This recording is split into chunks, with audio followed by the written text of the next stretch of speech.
Pada tahun 1970, seorang gadis berusia 16 tahun asal Jerman mengalami kerasukan selama 10 tahun sebelum akhirnya tewas secara mengenaskan. Kabarnya, ia dirasuki 6 roh jahat yang begitu kuat, sampai-sampai pendeta yang menanganinya kewalahan.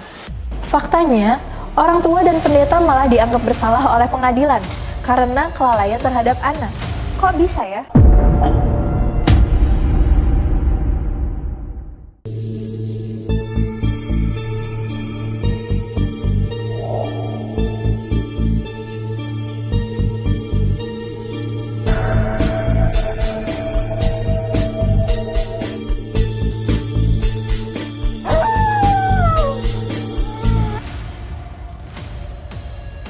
Hai Sourcers, selamat datang di channel Klik Source. Dan sekarang kita berada di segmen LMD, Lorong Misteri Dunia. Segmen di mana kita akan membahas dunia-dunia yang penuh misteri yang bisa bikin bulu kuduk kita merinding. Di episode kali ini, kita akan membahas kasus kesurupan Annelies Michel yang sempat menggemparkan Jerman pada saat itu. Anna Elisabeth Michel, atau dikenal dengan Annelies Michel, adalah seorang gadis cantik asal Jerman. Keluarga Anna dikenal sebagai keluarga Katolik yang taat dan religius. Ia lahir pada 21 September 1952 di Bavaria, Jerman Barat. Anna dibesarkan bersama 3 saudara perempuannya dan tumbuh selayaknya gadis normal pada umumnya. Nah, pada saat berusia 16 tahun, Anna mengalami kejang-kejang yang sangat parah. Saat dibawa ke rumah sakit, dia didiagnosa epilepsi lobus temporal. Sejak diagnosa itu, Anna berubah menjadi anak yang pendiam dan tidak banyak berteman. Tak lama setelah kejadian itu, Anna didiagnosis depresi, sehingga ia diharuskan masuk ke rumah sakit jiwa. Bukannya sembuh, Anna malah semakin parah sakitnya. Puncaknya saat ia berusia 20 tahun, Anna semakin banyak berhalusinasi dan sangat anti dengan objek-objek keagamaan. Contohnya, dia sangat takut jika didekatkan dengan patung Yesus Kristus maupun salib. Keadaan Anna semakin memburuk sampai-sampai sering mengigau. Dia juga tidak mau makan hingga badannya sangat amat kurus. Bahkan ia juga didapati kerap meminum air seninya sendiri.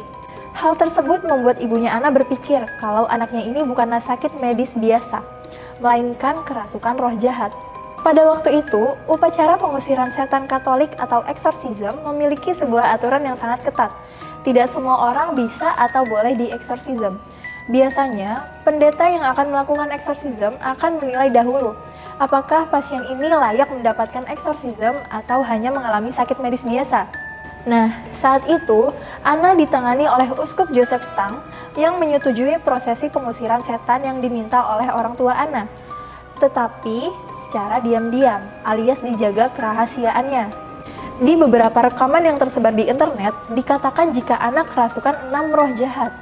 Salah 2-nya bernama Judas dan Hitler. Serem banget ya, Sourcers.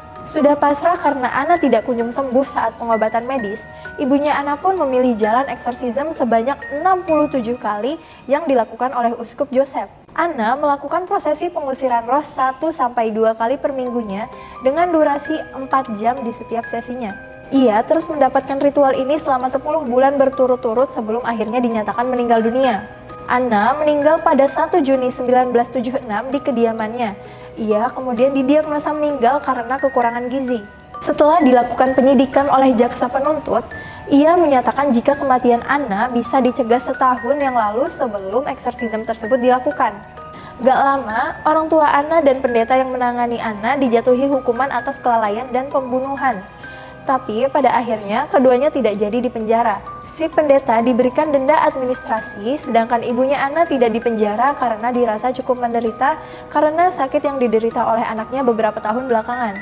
Kisah Annelies Michel ini pun akhirnya diangkat menjadi sebuah film yang berjudul The Exorcism of Emily Rose yang dirilis pada tahun 2005 lalu. Oke, menurut Sourcers, si Anna ini beneran kerasukan roh jahat atau emang beneran sakit epilepsi dan depresi ya? Terus, apakah langkah yang dilakukan oleh orang tua Anna sudah tepat menurut kalian? Nah, itulah bahasan LMD Lorong Misteri Dunia episode kasus kerasukan Annelies Michel.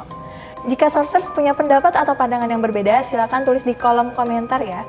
Dan jangan lupa untuk like dan share kalau kalian suka video ini. Sampai ketemu di episode Lorong Misteri Dunia selanjutnya.